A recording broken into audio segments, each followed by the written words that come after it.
welcome back to F1 Now. In this video, we're going to be giving you the review to the crazy race that is the Dutch Grand Prix. It was a race filled with entertainment and drama because of the weather that made it an authentic roller coaster ride over the dunes. Now that was probably the craziest race we have witnessed this year, with so much happening on track and even on pit lane. But even with that, Red Bull, particularly with Verstappen, were unstoppable with great racing and faultless decision making to recover and lead the race. The race started off as expected, with the pack racing in accordance to starting positions as they went into turn 1. On turn 3, we saw Alonso pull off a sensational overtake on Russell to take the position. But by the time the pack was in turn 11 into turn 12, all hell broke loose, with sudden serious rain hammering all over the track. A really important decision was made by Red Bull to pit Perez in for intermediates from 6th, and further behind Leclerc, Gasly, Zhou, Tsunoda, Lawson and Magnussen followed into the pits.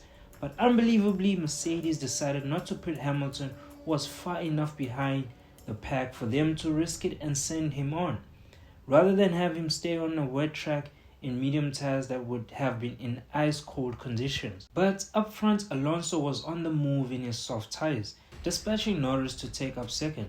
On lap 3, Verstappen and Alonso were the first to pit, leaving Norris and Russell to lead.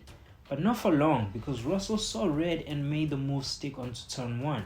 With Perez being the first to pit, he was able to gain around about 15 seconds and eventually leading the pack by lap 6. On the other hand, Verstappen was well on his way back to the front, overtaking Gasly and Zhou in turn 3 in similar fashion as to Alonso's move, making it a 1-2 Red Bull. Around lap 11, almost all the cars were switching back into the softs, with the rain moving on, and back we went to traditional racing. By lap 13, Ferrari were about to have a race to forget with Leclerc because of the damage his car sustained, dropping him down to 13th. Up front, controversially, Verstappen was pit first, ensuring he would undercut Perez on the lead. But the team did give an unconvincing reason behind this decision, citing Alonso's pace. All in all, throughout the race, it looked like Verstappen was going to overtake Perez anyways.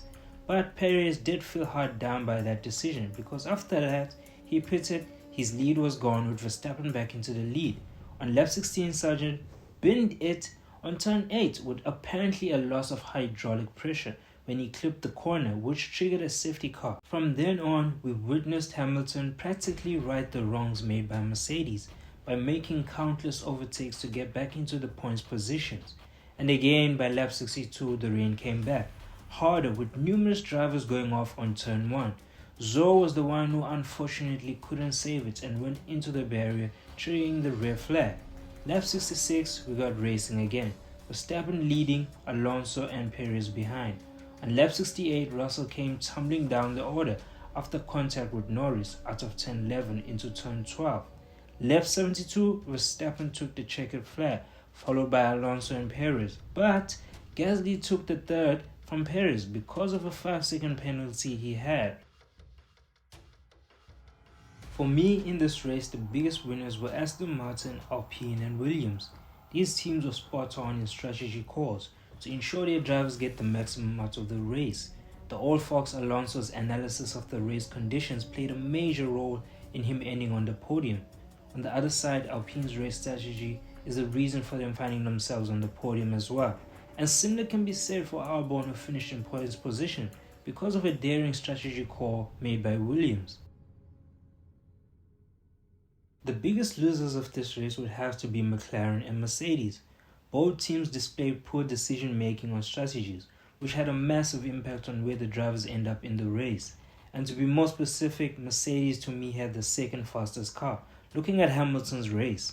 With that being said, if they had mirrored Perez's strategy with Hamilton, they would have had a completely different race.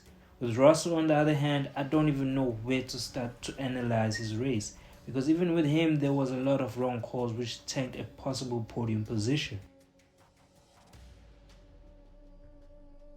Now that is it for this weekend's Dutch Grand Prix race review, and it's race week again as we head into Monza at the Temple of Speed for another promising race.